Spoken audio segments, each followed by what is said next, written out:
বাপেরা, নওজোয়ান তরুণেরা, ইব্রাহিম আলাইহিস সালামকে আগুনে ফেলে দেওয়া হলো। ওই আগুনকে আল্লাহ পাক বলে দিলে, এ আগুন, আমার ইব্রাহিমের জন্য তুমি ঠান্ডা আরামদায়ক হয়ে যাও। ওই আগুনের মধ্যে ইব্রাহিম আলাইহিস সালাম ফুলের বাগিচা হয়ে গেল।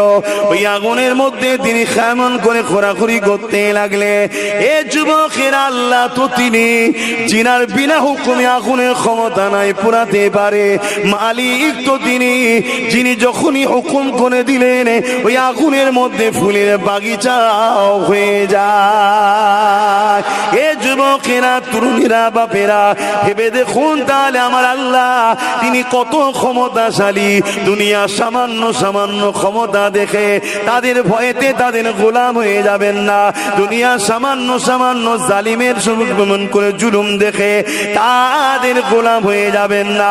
মনে রাখবেন, ফেরাউনকে আল্লাহ পাঠিয়েছিল আমাদের পরীক্ষার জন্য, নমরুদকে আল্লাহ পাওয়ার দিয়েছিল আমাদের পরীক্ষার জন্য।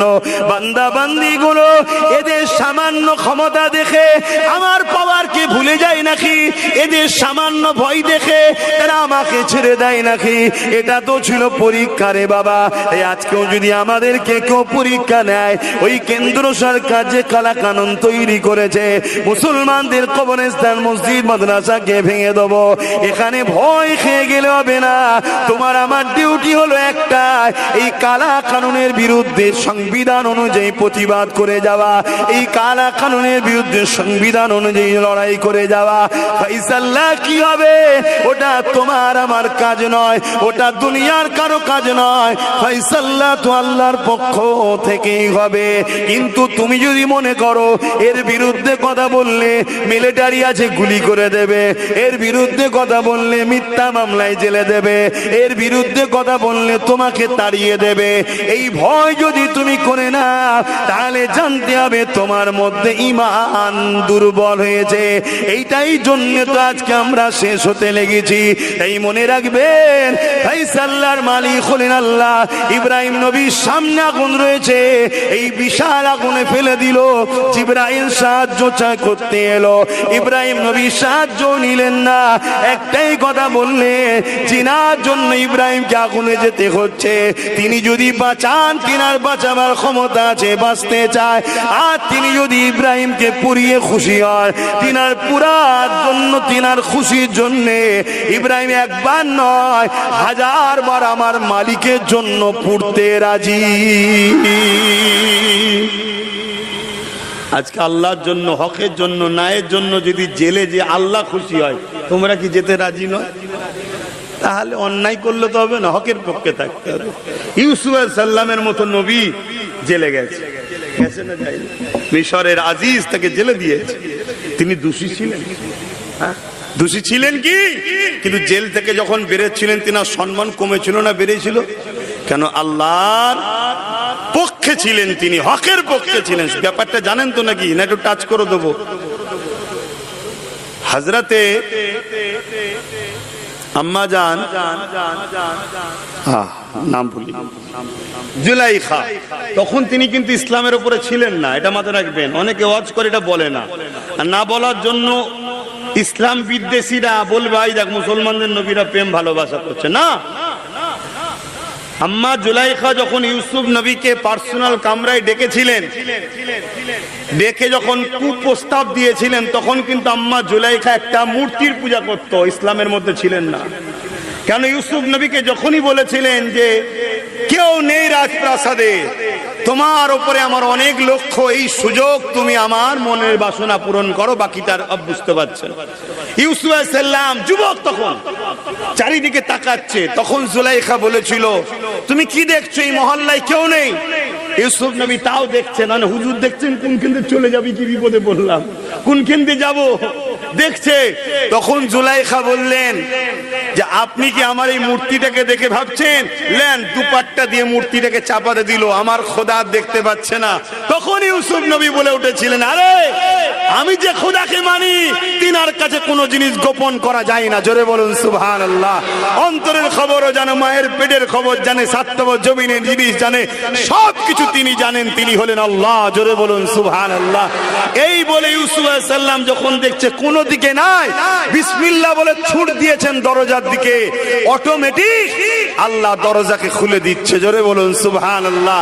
ফেরেশতাকে দিয়ে সাহায্য করেছিলেন, একটার পর একটা দরজা খুলছে, ইউসুফ নবী চলে যাচ্ছেন। আম্মা জুলাইখা পিছনে ধাওয়া করেছে, তখন আম্মা ছিলেন না, কিন্তু এখন তো আমাদের আম্মা বলতে হবে নাকি? কেন তিনি ভালো ভালো হয়ে গেছে, আম্মা বলতে হবে তো, যাক সম্মান দিয়ে ডাকতে হবে। তখন পিছনে তাওয়া করেছে, ধরতে যাচ্ছে, ইউসুফ আলাইহিস সালাম শেষ দরজা পার হবে কি, আম্মা জান জুলাইখা ইউসুফ আলাইহিস সালাম পিছনে জামাটা ধরে ফেলেছে। আর ইউসুফ আলাইহিস সালাম ওই টান দিয়েছেন, পিছনের জামা ছিঁড়ে জুলাইখা আম্মার হাতে চলে গেছে। ইউসুফ আলাইহিস সালাম চলে গেলেন, আলহামদুলিল্লাহ বললেন। জোরে বলুন সুবহানাল্লাহ। আলহামদুলিল্লাহ অর্থাৎ সমস্ত প্রশংসা একমাত্র আল্লাহর। বাঁচালেন কে? আল্লাহ। তাই প্রশংসা করলেন আলহামদুলিল্লাহ। আমাদেরও উচিত সর্বসময় আলহামদুলিল্লাহ বলা। জিহালেই থাকি জানবেন আলহামদুলিল্লাহ ভালো আছি, কেন আমার থেকেও অনেক কষ্টে আছে, আল্লাহ আমাকে অনেক ভালো রেখেছে, বলুন আলহামদুলিল্লাহ। তো ভাইয়ের আমার, বাদশা আজিজের কাছে খবর চলে গেল রাজার পরিবারের ব্যাপার। সে জালিম, সে যা বিচার করবে তাই। প্রেস্টিজ ম্যাটারের ব্যাপার একটা থাকে না, থাকে না, আমি রাজা হই। তাই চলো, এই ইউসুফ জুলুম করেছে জেলে। ভাই আম্মা ইউসুফ আলাইহিস সালাম জুলুম করেছে, বলেন? ডেকে নিয়ে গেছে রাজপ্রাসাদ থেকে, যদি আওয়াজ আসে আসো, তিনি তো অনেক বড় ইতিহাস, ওটা বলতে গেলে আমার মূল দিকে যাওয়া হবে না। জেলেতে দিলেন। লাস্টে বিচার শুরু হলো। বিচার শুরু হওয়ার পরে ফাইসাল্লা হচ্ছে, যদি ইউসুফ আলাইহিস সালামের সামনে দিকে জামা ছিনা থাকে তাহলে ইউসুফের দোষ, মানে হুস্তি করছিল তাহলে সে। আর যদি পিছন দিকের জামা ছিঁড়া থাকে তাহলে বাদশা তোমার পরিবারের দোষ। অর্থাৎ ইউসুফ পালাচ্ছিল আলাইহিস সালাম, তোমার পরিবার পিছন থেকে তাকে ধরেছে। আলহামদুলিল্লাহ প্রমাণ হয়ে গেল পিছনের জামা ছিঁড়া। পুরো মিশরের মানুষ এই বিচার শুনছে, কেন ইউসুফ নবীকে আল্লাহ এত সুন্দর করেছিল, এই চর্চা মিশরে এমনি ছড়িয়ে গেছিল। সবাই ইউসুফ নবীকে দেখার জন্য দিবানা, আর সেই ইউসুফ একটা এত বড় কাজ করেছে, প্রমাণ প্রচার হচ্ছে। তাই মিছি সময় ফলো রেখেছে কি বিচার হয়। আর যখনই বিচারের ফাইসাল্লা হলো, ইউসুফ আলাইহিস সালাম নির্দোষ, বেশক আল্লাহর নবীরা বেগুনা মাসুম। জোরে বলুন সুবহানাল্লাহ। তারা গুনাহ করতে পারেন না, তাদের গুনার পার্সটাই নাই। জোরে বলুন সুবহানাল্লাহ। এই যে আমরা বাচ্চাদের ঘরে মাসুম বলি, বাচ্চারা মাসুম নয়, বাচ্চারা হলো বেগুনা। বাচ্চারা কি? বাগুনা, বেগুনা। নবীরা হলাম মাসুম। মাসুম মানে যে কখনো গুনাহ করতে পারেই না, তার দ্বারা গুনাহ কখনো হবেই না, সেইভাবেই তৈরি করে যে তার গুনার পার্টসটা নাই। গুনাহ করলে একটা দাগ হয়, নবীদের ওই দাগ দিবার জায়গাটাই আল্লাহ দেয় না। একটা ওই সম্পদ বাদ দিয়ে আল্লাহ বানিয়েছে, যেটা গুনাহ জমা হওয়ার জায়গা, সেটা নবীদের নাই। জোরে বলুন সুবহানাল্লাহ। কিন্তু আল্লাহ ইউসুফ নবীকে কোথায় তুলছে, দেখুন কোথায় তুলছে। যখন জেল থেকে বেরোলো, পুরো মিশর সবাই আনন্দ করছে, সবাই খুশি হয়ে গেছে। ইউসুফ নবীর শান, নবীর শানের তো তুলনা হয় না, আমি দুনিয়াবি খেয়ালে বলছি। সমস্ত মানুষের মুখে চর্চা চর্চা, দেখো কত ভালো ছেলে, কত ভালো ছেলে। নবীরা তো অবশ্যই ভালো, কিন্তু অমুসলিমের কাছেও চর্চা, সবার কাছে চর্চা। ইউসুফ নবী একদিন মিশরের ক্ষমতাতে চলে গেলেন। জোরে বলুন সুবহানাল্লাহ। তা শুরু হলো কোথা থেকে? ওই কুয়া থেকে। ভাইয়েরা ফেলেছিল কুয়ায়, জানেন তো নাকি? সেই কুয়া থেকে শুরু হলো। কুয়া থেকে গেল মিশরে, ওখান থেকে গেল জেলে, জেল থেকে বেরোনো শুরু হলো মিশরের রাজপ্রাসাদ, কি বলে, ক্ষমতাতে চলে গেলেন। তাহলে কোন জায়গায় যেতে গেলে কত কি বাধা আসে। নবীরও জেলে যেতে হয়েছে, তা তুমি একটা জায়গায় যেতে চাইছো, তো তোমাকেও তো একবার দুবার ঘুরে আসতে হবে, তারপরে তো যাবে। কথা বুঝছেন না? বুঝেন না? তবে জুলুম করে নয়, জুলুম করে গেলে এখানে যদি কেউ বিচার নাও করে, মনে রেখে দিও জাহান্নামে পাকড়াও আল্লাহ করবে। জুলুম নয়, জুলুমে ইসলামে কোনো ইজাজত নাই। তবে হ্যাঁ, ইসলামে কেউ যদি তোমার উপরে জুলুম করে, জান বাঁচাবার জন্য লড়াই করা যায়। জান বাঁচাবার জন্য, পরিবার বাচ্চাদেরকে বাঁচাবার জন্য, নিজেকে নিজের এলাকাকে ঠিক রাখার জন্য লড়াই করা কি জায়েজ, এটা মাথায় রাখবেন। আবার আসেন ইউসুফ আলাইহিস সালাম থেকে আবার ফিরে আসি। হযরত ইব্রাহিম আলাইহিস সালামকে আল্লাহ বা বিভিন্ন দিকে পরীক্ষা নিয়েছে। এ যুবকেরা, তরুণেরা, তার মধ্যে একটা সব থেকে বড় পরীক্ষা, ওই পরীক্ষা হলো 90 বছর পার হয়ে যাবার পর আল্লাহ পাকের কাছে রুনাজারি করার পর আল্লাহ পাক তিনাকে একটা সন্তান দিয়েছিলেন। ওই সন্তানটার নাম হলো ইসমাঈল আলাইহিস সালাম। এ যুবকেরা, আগেকারের মানুষেরা 500 বছর 1000 বছর করে বাঁচত, তাই 90 বছর শুনে যেন ঘাবড়ে গেলে হবে না। শুনছেন তো নাকি যে 90 বছর পরে সন্তান, ঘাবড়ালে হবে না। আমাদের 40-50-এর পরে জীবন শেষ কি, আর আমাদের দাদু মুরব্বীদের এই এলাকায় হয়তো অনেকে পাওয়া যাবে 70 বছরেও সন্তান হয়েছে, খোঁজ করে নেবেন পেয়ে যাবেন। কারণ তারা বাঁচত 100 বছর 110 বছর, কি গো বুঝছেন তো নাকি? আর আমাদের গড় কত? খুব টেনে টুনে 60, 65, 70, ওর ওপরে যেতে আর চাইছে না, পটাপট চলে যাচ্ছে। ভুল বলছি নাকি? যত দিন যাচ্ছে আরো তাড়াতাড়ি চলে যাবে। কেন? আমরা যা খাচ্ছি সবটাই বিষ। কি খাচ্ছি? ভাত, আলু, ডাল, পেঁয়াজ, তরকারি, শাক সবজি, ফল মূল, যা খাচ্ছি সবটাই দেখুন বীজ দিয়ে তৈরি, দ্রুত যাতে হয়, তাই সবটাই বিষ খাচ্ছি। এই বিষ খাওয়ার জন্য বাপের শরীরের রনক আছে, ছেলেকে দেখে বলছে তুই তোর আব্বার থেকে বুড়ো হয়ে গেছিস। কি হচ্ছে না হয়নি? হ্যাঁ, কেন? আমার আব্বারা ছোটবেলাতে, যে মুরব্বী বাপগুলো ছোটবেলাতে যা খেয়েছে, হয়তো গরিব ছিল, আসাম খেয়েছে, ফ্যান ভাত, বোঝেন তো নাকি, কিন্তু সলিড ছিল। আর এখন আমরা মুসাম্মি খাচ্ছি, ওতে ইনজেকশন করা আছে, বিভিন্ন কেমিক্যাল। আঙ্গুর খাচ্ছি, বিষ আছে। তরমুজ খাচ্ছি, লালটা করা হয়েছে বাইরে থেকে কেমিক্যাল দিয়ে। সব চাল খাবেন, প্লাস্টিকের বেরিয়ে পড়েছে। ডিম খাবেন, ও প্লাস্টিকের। তো যা কদিকান খাওয়ার দিকে বেশি যে লাভ নেই, সময় হুক করে চলে যাচ্ছে। তাব্বাজান ইব্রাহিম সাল্লাম সেই সময় মানুষ বাঁচত 500 বছর, 400 বছর, 1000 বছর করে লোক বাঁচত। তাহলে তার কাছে 90 বছর বয়সটা আজকের দিনের 30 বছরের যুবক। তখনকার 90 বছর মানে আজকের দিনে 30 বছরের যুবক।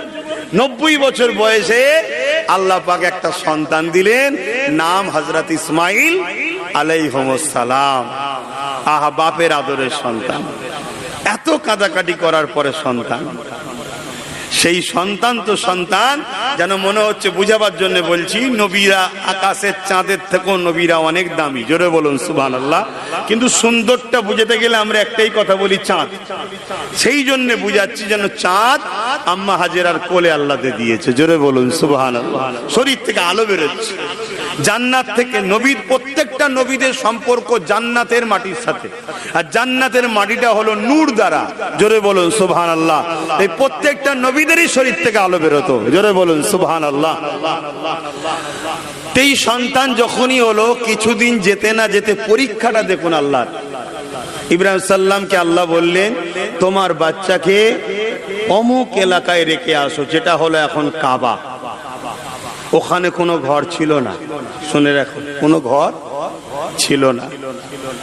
লূত আলাইহিসসালাম, হযরত নবী নূহ আলাইহিসসালামের সময় প্লাবন হওয়াতে ওই কাবা শরীফ শহীদ হয়ে গেছিল।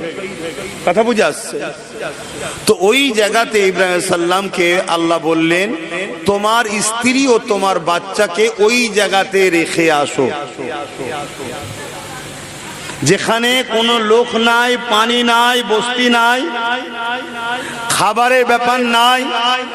আম্মা জান হাজেরা আলাইহিস সালামকে সাথে করে নিয়ে ইব্রাহিম আলাইহিস সালাম তিনার বাচ্চা, ছোট দুধের বাচ্চা কোলে করে নিয়ে যাচ্ছে সেই মরুভূমিতে, সেই ফাঁকা পাহাড় এলাকা, সেই জায়গাতে গরম এলাকায় আম্মা হাজেরাকে কোলে বাচ্চা ইসমাইলকে দিয়ে ইব্রাহিম নবী উটের পিঠে উঠে রওনা দিচ্ছে।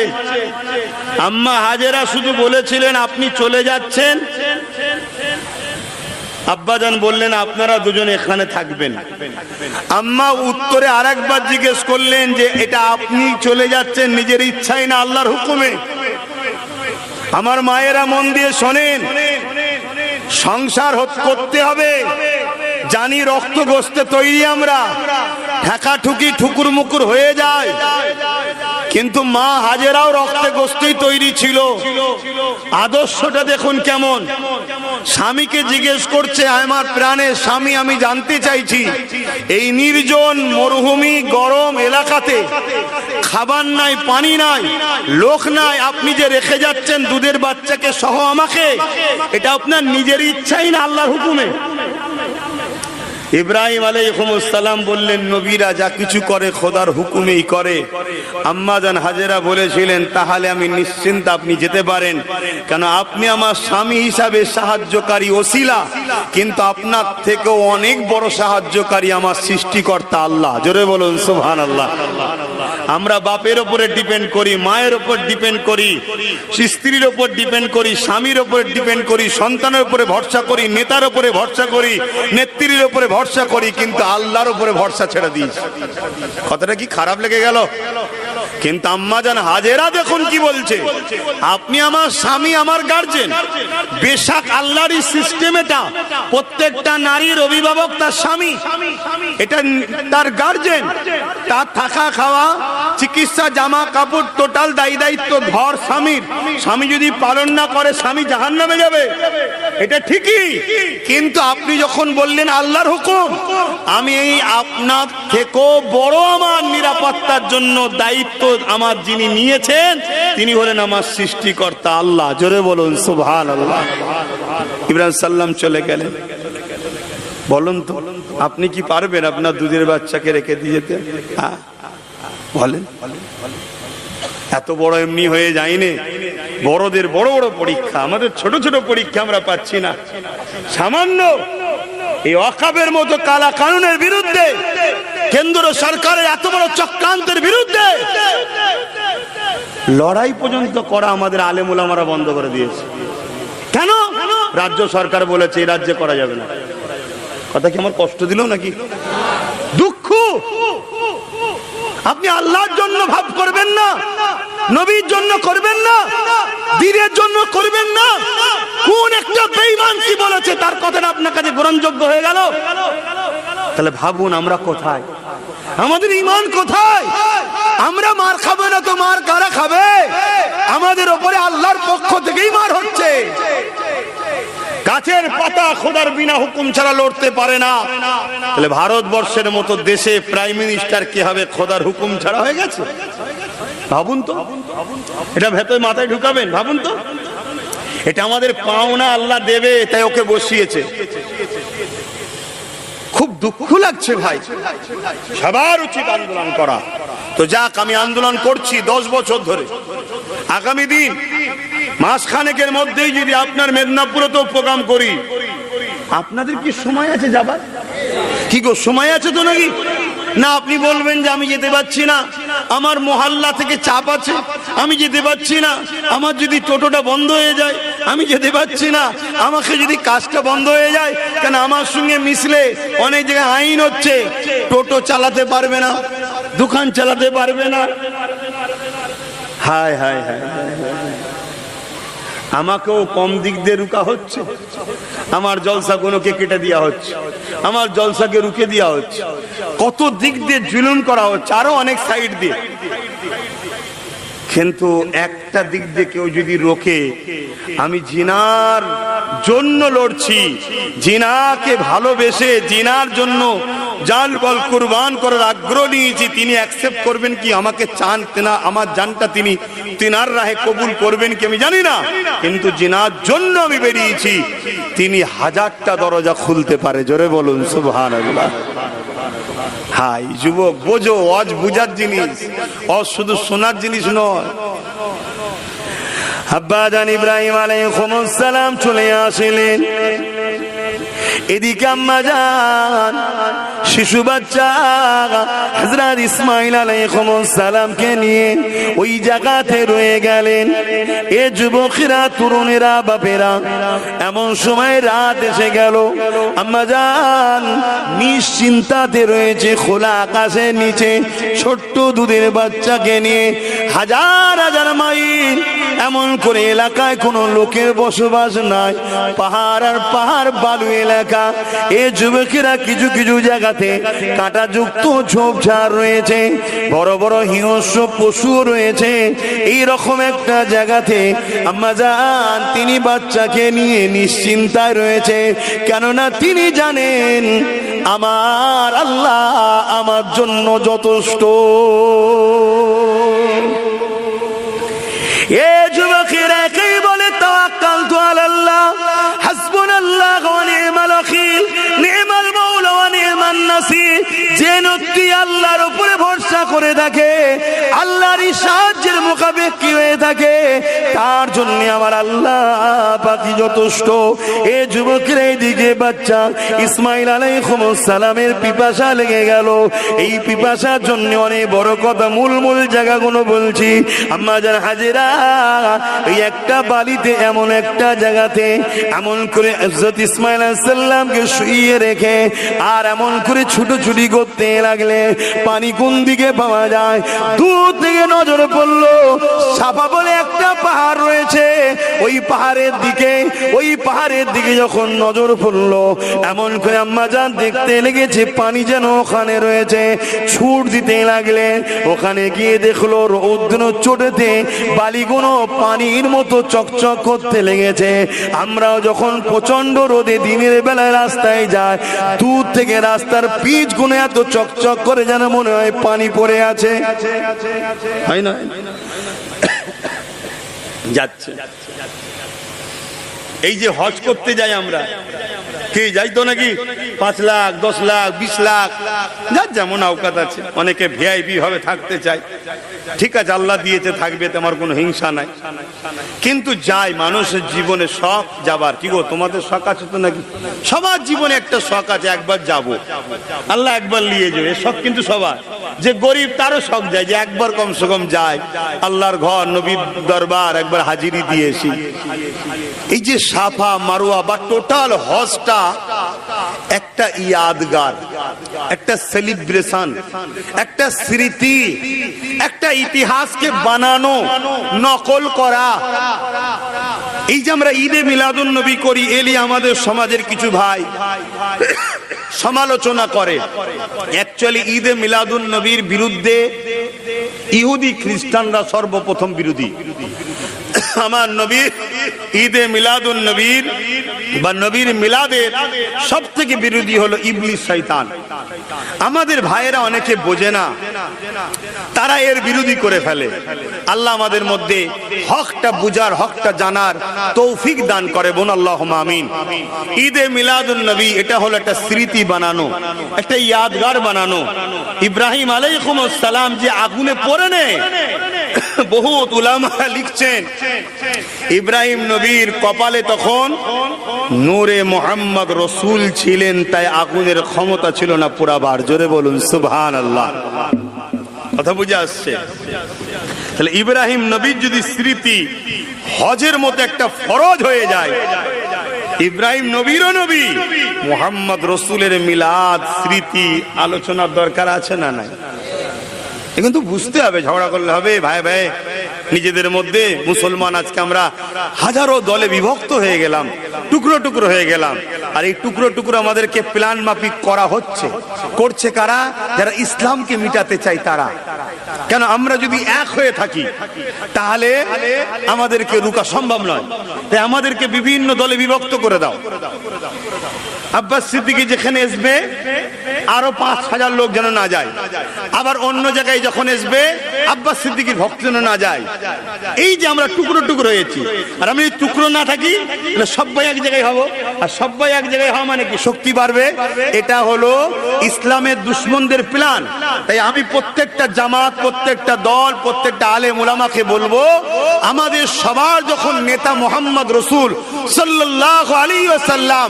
এই উলামাদের উচিত এক জায়গায় বসে নবীকে সামনে রেখে, কোরআন সুন্নাহকে সামনে রেখে আমাদের সব মসলার যা সমস্যা আছে মিটিয়ে নিয়ে আমাদেরকে এক হয়ে যাওয়া দরকার। ঠিক না বে ঠিক গো? কিন্তু দুঃখের বিষয়, বড় আফসোস, পিছন থেকে ওই ডলার টানে, পিছন থেকে টাকা টানে, বসবে না, বসতে দেবেও না, মীমাংসাতে আসবেও না। কথা মাথায় ঢুকছে না? ঢোকে না কেন? মীমাংসা হয়ে গেলেই তো শক্তিশালী হয়ে যাব। যে আমাদের মধ্যে ডিভাইড লাগাচ্ছে, ওই মাথাকে তো অর্থ দিয়ে টেনে রাখা, টেনে রাখ, দল তৈরি কর। আর এগুলো করছে কারা? প্রত্যেকটা দলের মাথায় কিন্তু দাড়িওয়ালা, টুপিওয়ালা আলেম ওলামা আছে। আল্লাহ রসুল তাই বললেন ৭২টা দল জাহান্নামে যাবে, ৭২ দলের মাথাতেই আলেম থাকবে। শুনছেন তো? এজন্য আমাদের বুঝতে হবে। তাহলে এই জায়গায় আপনার আম মানুষ বুঝবেন কি করে? আপনাদের বুঝার জন্য আমি সরল সঠিক একটা ছোট্ট নমুনা বলে যাচ্ছি।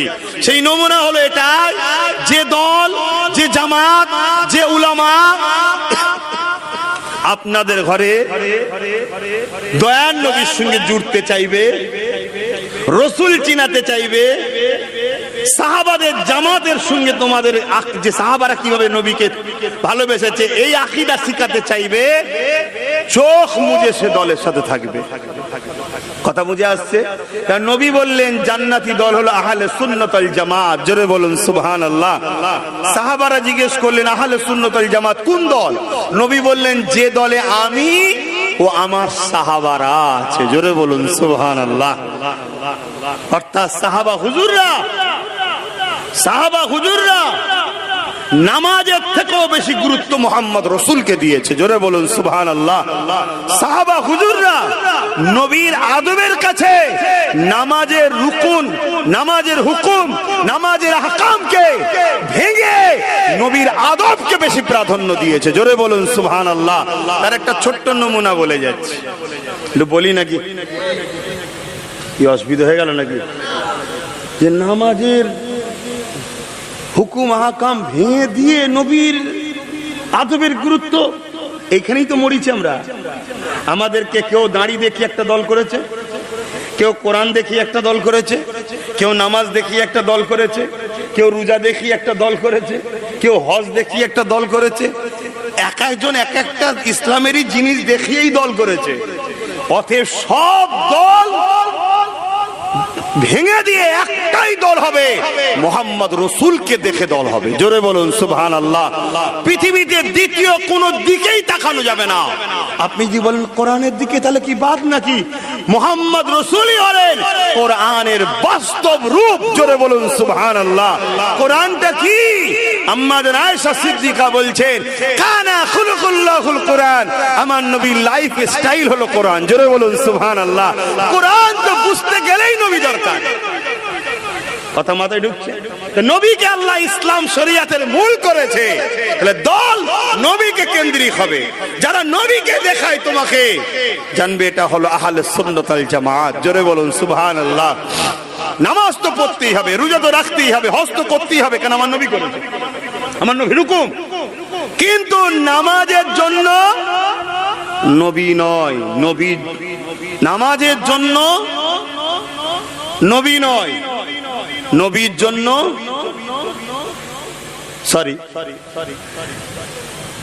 নবীর ওসিলাতে নামাজ, নামাজের ওসিলাই নবী নয়। এটা মাথায় থাকবে তো নাকি? আর এটাকে মাথায় রাখবেন, নামাজ পড়তেই হবে। কেন আমার রাসূল পাক সাল্লাল্লাহু আলাইহি সাল্লাম দুনিয়া থেকে যখন চলে যাচ্ছেন, আখিরাতের রাস্তায় রওনা দিচ্ছেন, তখনও নবী পাকের জবানে ছিল উম্মত উম্মত উম্মত। দ্বিতীয় কথা ছিল সালাত, সালাত অর্থাৎ নামাজ, নামাজ, নামাজ। আরবিতে সালাত বলে। জোরে বলুন সুবহানাল্লাহ। তাহলে নবীর প্রেমিক হবে, নামাজ পড়বেন। এ প্রেমিক কেমন প্রেমিক? এ কেমন প্রেমিক? বড় আশ্চর্যের বিষয় না? আমার নবী তিনি দুনিয়া থেকে চলে যাচ্ছে, তখনও বলছে নামাজ। আর তুমি নবীর প্রেমিক দাবি করো, ইচ্ছা করে নামাজ ছেড়ে দেবে মানে?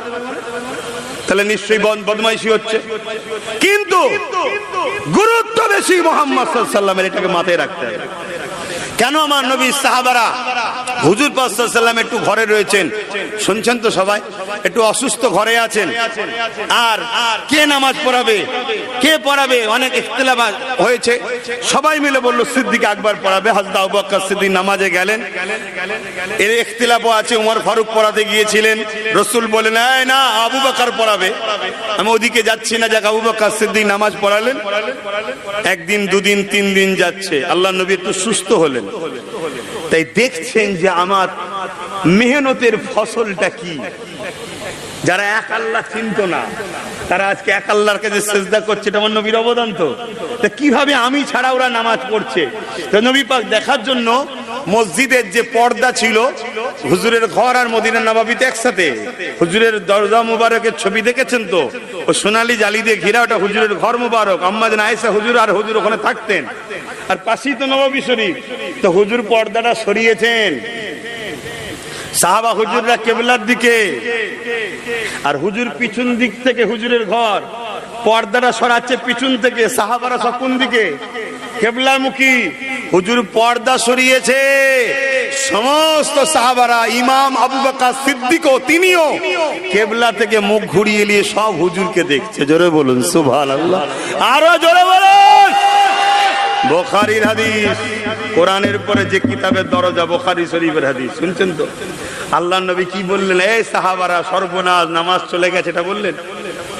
নতুন করে নামাজ পড়ে এটা বললেন না। নবী বললেন সাহাবারে, এখানে আরেকটুখানি রয়েছে কি, নবী পাককে যখন সাহাবারা দেখছেন, আল্লাহর নবী খুশি হয়ে মুচকে হেসেছিলেন। 2 ঠোঁটের মাঝখান থেকে সামান্য দাঁত দেখায় যে তোমার রাসূলুল্লাহ। আমাদের মতো গাল হাঁ করে হাসে না, আমাদের হাসির তো কোনো ছিরিচ নেই, আল্লাহ মাফ করুক। অট্ট হাসি ঠিক নাই, তাবাসসুম হাসি, মুচকে হাসি। আমার রাসূল যেটা পছন্দ করতেন, হাসতেন, সামান্য দাঁত দেখা যেতেন 2 ঠোঁটের বিছখান থেকে, মুচকে হাসতেন। আমার রাসূল পাক সাল্লাল্লাহু আলাইহি ওয়াসাল্লাম সাহাবাদের এই দৃশ্য দেখে হুজুর হাসলেন। সাহাবা হুজুররা বলছেন হুজুরের হাসিটা যেন আল্লাহর কোরআন খুললো। জোরে বলুন সুবহানাল্লাহ। হুজুরের হাসির তারিফ করছে সাহাবারা। কোরআন যখন আমরা খুলি, হুজুরের হাসি যেন 2 ঠোঁটটা এমন ভাবে খুললো যেন কোরআনটা খুললো। জোরে বলুন সুবহানাল্লাহ। ভাইয়ের আমার, বুখারীর হাদিস বলছি, আল্লাহর নবী কি বললেন? এ সাহাবারা, নামাজটাকে কমপ্লিট করো। কমপ্লিট মানে কি? 4 রাকাতের নামাজ ধরুন, 2 রাকাত হয়েছে কি 3 রাকাত হয়েছে, 1 রাকাত বাকি, কমপ্লিট করো। মানে নতুন করে পড়তে হবে না, আবার কিবলামুখী হয়ে নামাজটা পড়ে নাও। জোরে বলুন সুবহানাল্লাহ। আর আমরা যদি কিবলার থেকে মুখ করে অন্যদিকে চলে যাই, নামাজ থাকবে? আমার নবীকে চিনুন যুবকরা, চিনুন। আমরা নবীকে চিনতে পারি নাই, আর আমাদেরকে নবীর থেকে সরানো হয়েছে। কারা সরিয়েছে? যারা ওয়াকফ দখল করবে, তারা কোটি কোটি টাকা দিয়ে আলেম সমাজে ছেড়েছে। যারা ইসলামকে গালি দেবে, মিটাতে চাইছে, তারা কোটি কোটি টাকা দিয়ে সমাজে আলেম ছেড়েছে। তারা ওই উলামাদেরকে, ইমামদেরকে ভাতার নামে, বিভিন্ন জিনিসের নামে খরিদ করে নিচ্ছে। শুনছেন তো নাকি? অনেক উলামা ভাইয়েরা ভুল বুঝতে পারছে, সব হই হই করে বেরিয়ে চলে আসছে, কিন্তু আমার কিছু ভাই এখনো বেরোতে পারছে না।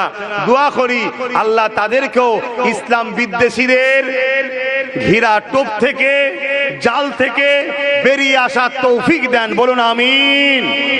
কেন আমার ভাইয়েরা, পরিবর্তন হোক। আমরা সবাই আল্লাহর নবীর গোলাম, আল্লাহর দাস, আমরা নবীর পেয়ারা, আল্লাহর জান্নাতের মানুষও যেন হতে পারি। বলুন আল্লাহুম্মা আমিন। তো সংক্ষেপ সময়, টাইমের দিকে খেয়াল করে দেখছি কি সর্বনাশ হয়ে গেছে। তো যে কথা বলছিলাম, আম্মা জান হাজেরা হুজুরের কথা বলতে গেলে আর সময় হবে না। একবার সাফা, ওখান থেকে তাকালেন মারওয়া পাহাড়ে, ওখানেও বালি চকচক করছে, ওখানে ছুটলেন পানি মনে করে। আবার সাফা, আবার মারওয়া, এই যে 7 বার সাই করি আম্মা জান ছুটেছিলেন, আমাদেরকেও যে ছুটতে হয়। এখন প্রশ্ন থাকতে পারে, আরে তিনি ছিলেন মহিলা, তিনি একজন মায়ের জাত, তিনার সন্তান ছিল, পানির দরকার ছিল, তাই তিনি ছুটেছে। আমরা পুরুষরাও কেন ছুটতে যাব?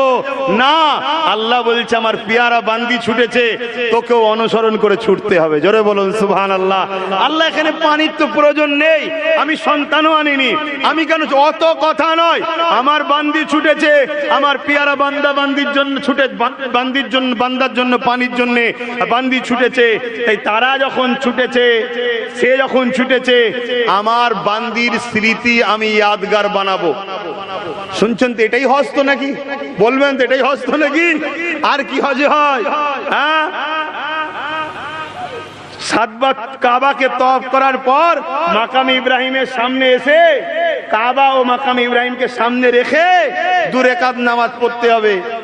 আল্লাহ কেন? ওখানে তো ইব্রাহিম নবীর পা আছে, পায়ের ছাপ, পাথর। শুনছেন তো নাকি? সারা দুনিয়ায় পাথরের বিরুদ্ধে, আর এখানে এসে ইব্রাহিম নবীর পায়ের সামনে কাবার দিকে কেবলা করে আল্লাহ তোমায় সিজদা করতে হবে কেন? এখানে শিরকের ফতোয়া দেবে না তো কেউ? একটু পীরের পায়ে কদম মুশি করলে ফতোয়া দেয়, কি সমস্যা? হ্যাঁ, মায়ের পায়ে হাত দিয়ে চুমু খেলে ফতোয়া দেয়, বাপের পায়ে হাতে চুমু দিলে ফতোয়া দেয়, উস্তাদের পায়ে হাত দিয়ে চুমু খেলে ফতোয়া দেয়, শিক্ষকের পায়ে হাত, বুজুর্গদের পায়ে হাতে চুমু দিলে ফতোয়া দেয়। আর ওখানে আল্লাহ কি বলছে? 7 বার চক্কর দিয়া হয়ে গেছে। হ্যাঁ, আল্লাহ হয়ে গেছে। এবারে কি কাজ? না, মাকামে ইব্রাহিমকে সামনে রাখ। এটা মাকাম ইব্রাহিম, সামনে রাখ। এর ওইদিকে কাবা রেখে 2 রাকাত নামাজ পড়। কি আছে মাকাম ইব্রাহিমে?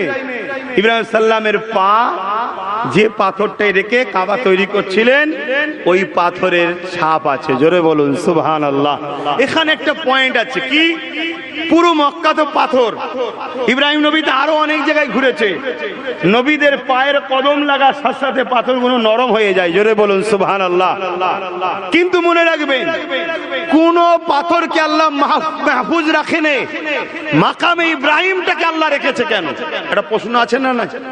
এবং কাবা শরীফের মধ্যে যত পাথর ছিল সব বার করে ফেলে দেওয়া হয়েছে। আমার নবীও বার করে দিয়েছে, কিন্তু মাকামে ইব্রাহিমকে সুন্দর করে যত্ন করে রেখেছে কেন? হ্যাঁ, আমার নবীকে চেনো। এখানেও মুহাম্মদ রাসূলের ব্যাপার আছে। জোরে বলুন সুবহানাল্লাহ। বলবো না থাকবে? একটু সকলে বলুন, বলবো না থাকবে? শোনার ইচ্ছা আছে তো নাকি? একটু হাত তুলে সাক্ষী দেন। তাহলে আমার সাথে বলুন লাব্বাইক। আপনারা বলবেন তো ইয়া রাসূলুল্লাহ, লাব্বাইক লাব্বাইক লাব্বাইক নারী দিবে। আবার এই স্লোগান দিলে অনেকে বলে আমি নাকি জাহেল। শুনছেন তো নাকি? আরে কি সমস্যা? সমস্যা কি হয়েছে? তাকবীরে কি সমস্যা? লাব্বাইক মানে কি? হাজির। ইয়া রাসূলুল্লাহ, আমরা হাজির আছি আপনার গোলামির জন্য জানমাল কুরবান করতে। কি হাজির না? হাজির নয়? কারা কারা পারবেন আবার হাত তুলুন। লাব্বাইক লাব্বাইক লাব্বাইক ইয়া রাসূলুল্লাহ, নারে দিবে। আস্তে আমার তাকবীর দিতেন, হুজুরি দিতেন। হায় হায় হায় হায়, মুসলমান দাবি করো, দুনিয়ার বেঈমান নেতাদের চটি চেটে বেড়াও, তার বেলায় কত স্লোগান দাও। সে যখন বিপদে পড়ে যায় সাফাই দিবার জন্য সব টিভির সামনে এসে যাও। উনি একটু রেগে গিয়ে বলে ফেলেছে দিল্লি চলে যাও। সাফাই দিচ্ছে না, তাই না? উনি একটু এরকম রাগ করে, তো ওনার রাগটা ওনার ভাইপোর ওপর তুলকে যাক, আমার ধর্মের উপরে রাগ দেখাচ্ছ কেন? আর যদি সত্যি রাগ হয় তো দিয়ালে মাথা ঠোকো। তাও যদি না পারো টয়লেট করে ঘাটো। শুনছেন না? শুনুন না। তুমি আমার মসজিদ মাদ্রাসার বেলায় শুধু রাগ হয় কেন? এই রিসেন্ট আবার একটা সোশ্যাল মিডিয়ায় চলছে, দেখছেন না? ওই যে কি রেড রোডে নাকি নামাজ টামাজ হবে না।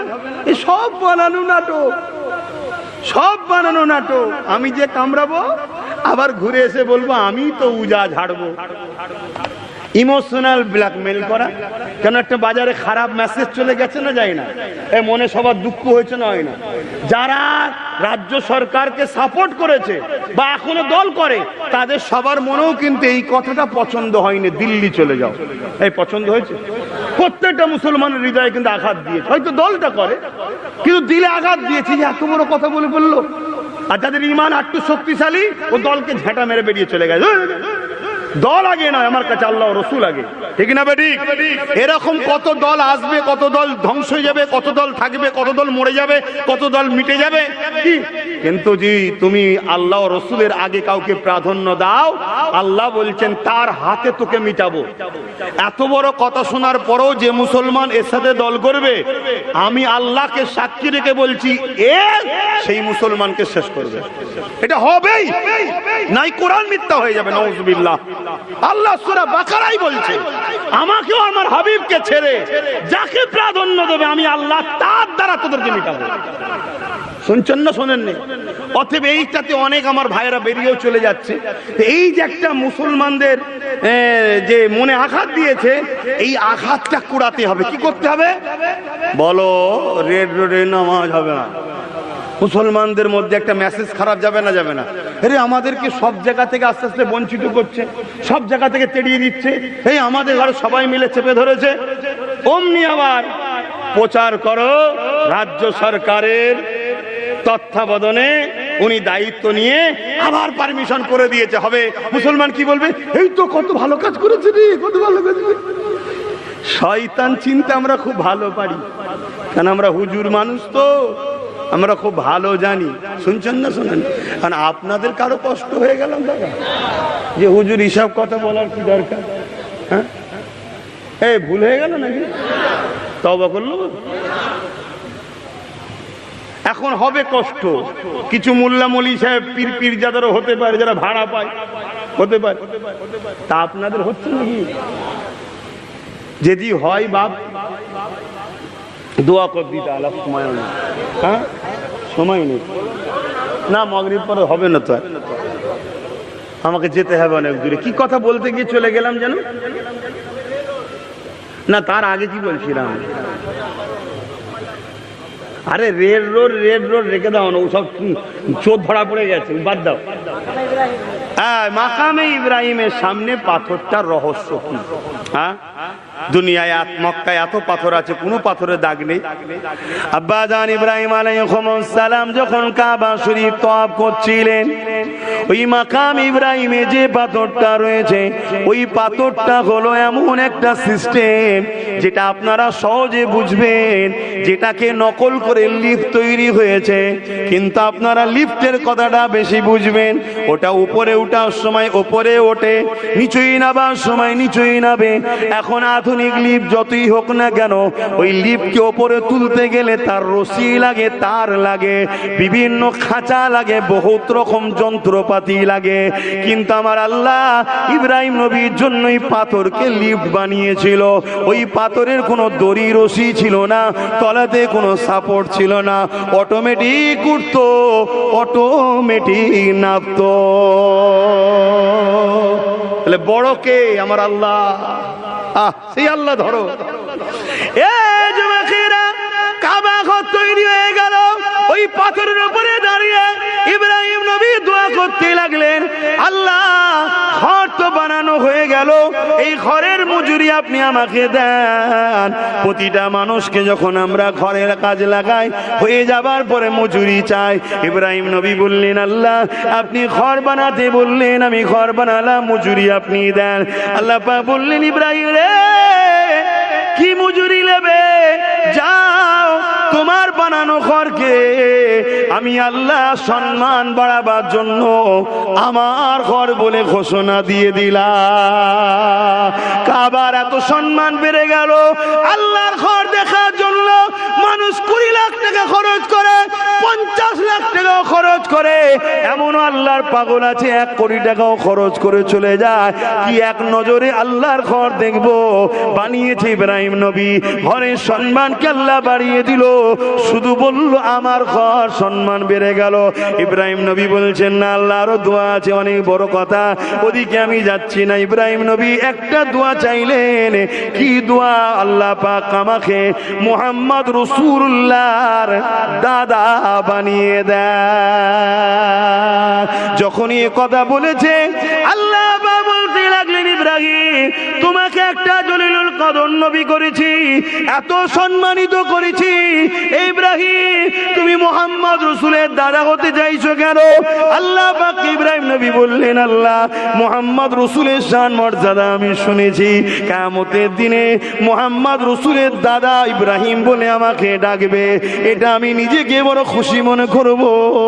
এ উম্মতে মুহাম্মাদি রে, আল্লাহ আমাদেরকে বিনা চাওয়াতে মুহাম্মদ রাসূলের উম্মত করেছে, আমরা কি খুশি নয়?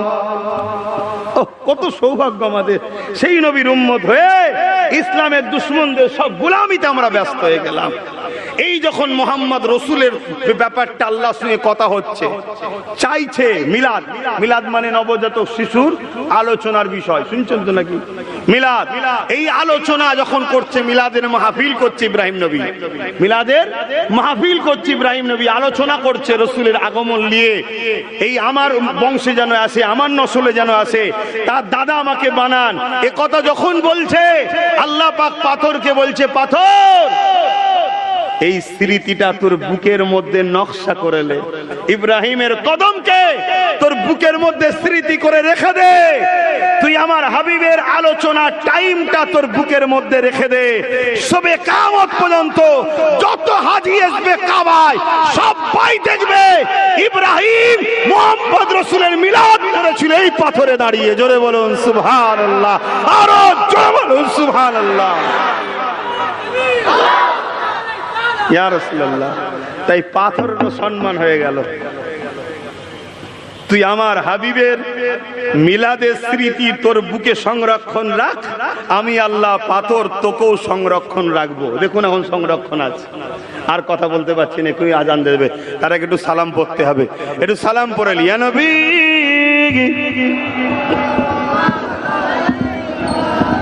থাক ওটা থাক।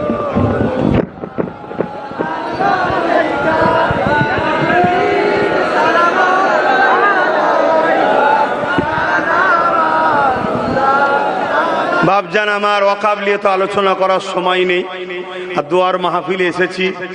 আগামী দিন রাজ্যের বিভিন্ন জায়গায় আমি প্রোগ্রাম করছি, কারণ আমি পশ্চিম বাংলার মানুষ। আমার ক্ষমতা এই রাজ্যের মধ্যে যেখানে যেখানে আছে আমি ছুটছি, সবাইকে সংগঠিত করছি, করে আগামী দিন ব্রিগেডের ডাকারও একটা পরিকল্পনা নিচ্ছি।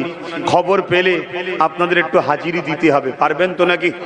আজকে যদি ওয়াকাবের পক্ষে, কেন্দ্রের কালা কানুনের বিরুদ্ধে ব্রিগেডে যদি 20, 25, 30 লক্ষ লোকের জমায়েত হয়, তাহলে কেন্দ্র সরকার বা পুরো দেশে একটা আলোড়ন সারা পড়বে না পড়বে না? যেটা ওয়াকাফ মসজিদ মাদ্রাসার পক্ষে যাবে, কালা কানুনের বিরুদ্ধে যাবে, হতে পারে আল্লাহ এই মহান কাজে আমাদেরকে গুনাহ মাফ করে নাজাতের দরজা খুলে দিতে পারে, কারণ এরা আমার মসজিদের জন্য এসেছে। কি গো, যাওয়া দরকার আছে না নাই? কিন্তু বাপ গাড়ি ভাড়া টাড়ি ভাড়া দিতে পারবো না, কারণ আমার কাছে কোনো সরকারি ঝাড়া ফান্ড নাই। শুনছেন তো নাকি? আপনাদের ঘরে নিজের পয়সায় যেতে হবে। কি গো, রাজি আছেন তো নাকি? শুধু যাবেন, প্রচারও করবে না, কিন্তু দেখবেন এখন ঘোষণা করছি না, আমি আরো সব জায়গায় প্রচার করছি, এখন আরো অনেকের সঙ্গে আলোচনা করছি, করব। এবং ব্রিগেড করা আমাদের জন্য একটা চ্যালেঞ্জেরও ব্যাপার হয়ে গেছে, তাই না? যে কেন ব্রিগেড করতে পারবো না? সত্যি কি করতে দেয়নি না ঠিক এই রকম কিছু ব্যাপার করা যাবে না? কথা বুঝে আসছে না নাই? তো সেইটা একটু আমাদের চ্যালেঞ্জ নেওয়া দরকার নাকি, যে করব। বলুন ইনশাআল্লাহ। তো এর মধ্যে আপনাদের পূর্ব মাদারীপুরে আহলে সুন্নাত ওয়াল জামাত সংগঠনের ব্যানারে বিভিন্ন জায়গায় ওয়াকাফ কালা কানুন 2025 কেন্দ্র সরকারের বিরুদ্ধে আমাদের আন্দোলন হবে। আপনারা একটু খবর পেলে যেতে পারবেন তো নাকি? একটু বলুন না গো।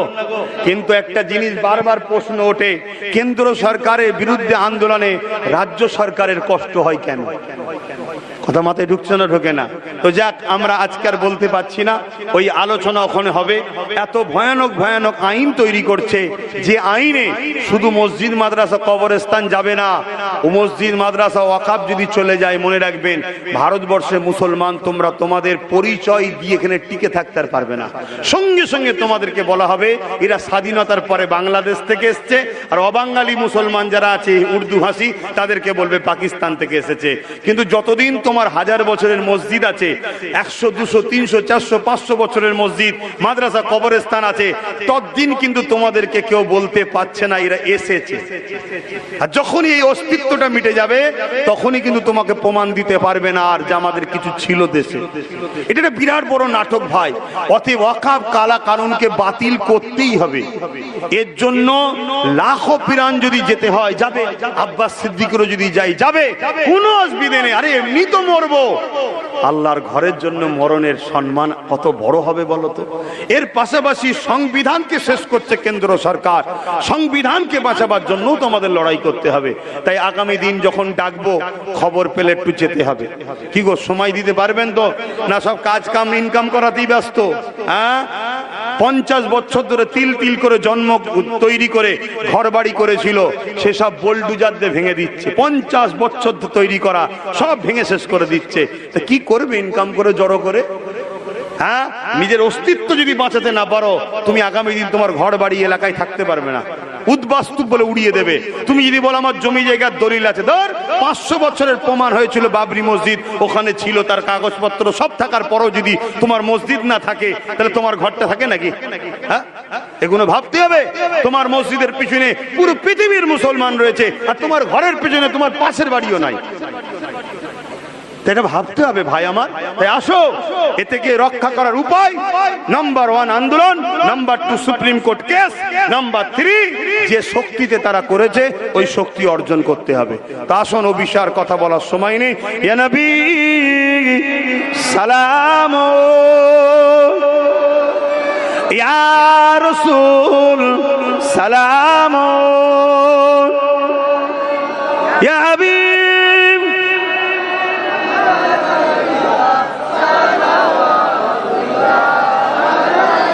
কঠিন হাসরের দিনে কি আছে মোদের কপালে, গুনাহগার উম্মাহ তো আপনার লইবেন সঙ্গে মাহশরে। নবী সালাম, ইয়া রাসূল ইয়া হাবিব সালাওয়াতুল্লাহ